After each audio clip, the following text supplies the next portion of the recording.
Hello everybody, my name is Pete Lennox and welcome to the channel. Today I'll be reading from Aleister Crowley's book 4. We'll be reading chapter 5, which is entitled Dharana. Dharana basically means concentration. It's the first phase of meditation, and you also learn some visualization techniques. So, thanks for listening and enjoy.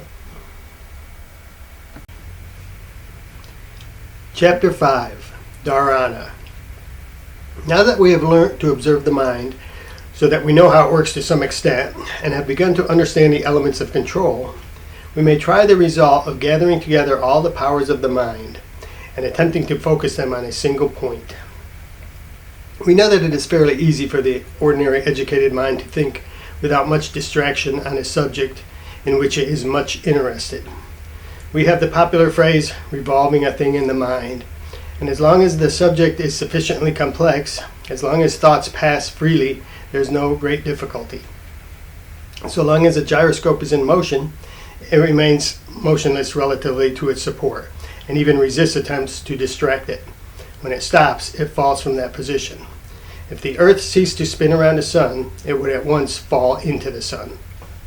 The moment, then, that the student takes a simple subject, or rather a simple object, and imagines it or visualizes it, he will find that it is not so much his creature as he supposed. Other thoughts will invade the mind, so that the object is altogether forgotten, perhaps for whole minutes at a time, and at other times the object itself will begin to play all sorts of tricks. Suppose you have chosen a white cross. It will move its bars up and down, elongate the bar, turn the bar oblique, get its arms unequal, turn upside down, grow branches, get a crack around it, or a figure upon it, change its shape altogether like an amoeba, change its size and distance, as a whole change the degree of illumination, and at the same time change its color. It will get splotchy and blotchy, grow patterns, rise, fall, twist and turn. Clouds will pass over its face. There is no conceivable change of which it is incapable, not to mention its total disappearance and replacement by something altogether different. Anyone to whom this experience does not occur need not imagine that he is meditating. It shows merely that he is incapable of concentrating his mind in the very smallest degree. Perhaps a student may go for several days before discovering that he is not meditating. When he does, the obstinacy of the object will infuriate him, and it is only now that his real troubles will begin. Only now that will comes really into play. Only now that his manhood is tested. If it were not for the will development which he got in the conquest of asana, he would probably give up. As it is, the mere physical agony which he underwent is a veriest trifle compared with the horrible tedium of dharana. For the first week, it may seem rather amusing, and you may even imagine you are progressing. But as the practice teaches you what you are doing, you will apparently get worse and worse. Please understand that in doing this practice, you are supposed to be seated in asana and to have a notebook and a pencil by your side and a watch in front of you. You are not to practice at first for more than 10 minutes at a time, so as to avoid the risk of overtiring the brain. In fact, you will probably find that the whole of your willpower is not equal to keeping to a subject at all for as long as 3 minutes, or even apparently concentrating on it for so long as 3 seconds, or 3/5 of 1 second. By keeping to it at all is meant the mere attempt to keep to it. The mind becomes so fatigued, and the object so incredibly loathsome, that it is useless to continue for the time being. In Frater P's record, we find that after daily practice for 6 months, meditations of 4 minutes and less are still being recorded. The student is supposed to count the number of times that his thoughts wander. This he can do on his fingers or on a string of beads. If these breaks seem to become more frequent instead of less frequent, the student must not be discouraged. This is partially caused by his increased accuracy of observation. In exactly the same way, the introduction of vaccination resulted in an apparent increase in the number of cases of smallpox. The reason being that people began to tell the truth about the disease instead of faking. Soon, however, the control will improve faster than the observation. When this occurs, the improvement will become apparent in the record, Any variation will probably be due to accidental circumstances. For example, one night you may be very tired when you start. Another night you may have headache or indigestion. You will do well to avoid practicing at such times. We will suppose then that you have reached the stage when your average practice on one subject is about half an hour, and the average number of breaks between 10 and 20. One would suppose that this implied that during the periods between breaks one was really concentrated, but this is not the case. The mind is flickering, although imperceptibly.